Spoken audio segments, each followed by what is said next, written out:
تو تہجد کی نماز ہر روز موقع ہونا ہے، اٹھنا ہی اٹھنا ہے، شہری کے لیے تو اٹھنا ہی ہے، تو وہی وقت تہجد کا ہے، خوب تہجد کی نماز پڑھنی۔ ایک چیز آپ نے نا پورا رمضان استعمال نہیں کرنی، وہ غصہ ہے۔ سارے روزے نا، یعنی بالکل عین افطاری کے وقت بھی کوئی بندہ غلط بات، برداشت کون سی بات کرنی ہوتی ہے، صحیح کہ غلط؟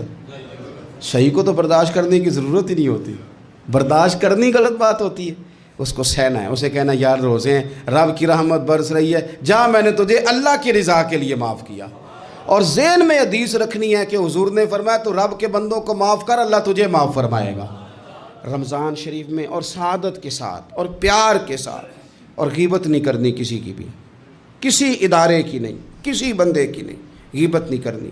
آپ کو حدیث میں ملے گا کہ نبی پاک علیہ السلام نے کچھ بیویوں سے کہا تھا کہ تم نے تو روزہ توڑ دیا ہے، اور تم نے حلال کے ساتھ رکھا تھا، حرام کے ساتھ توڑ دیا۔ یا رسول اللہ کس طرح؟ فرمایا غیبت نہیں کی تم نے، مردہ بھائی کا گوشت نہیں کھایا، یہ بہت بڑا جرم ہے، اس سے بچنا ہے۔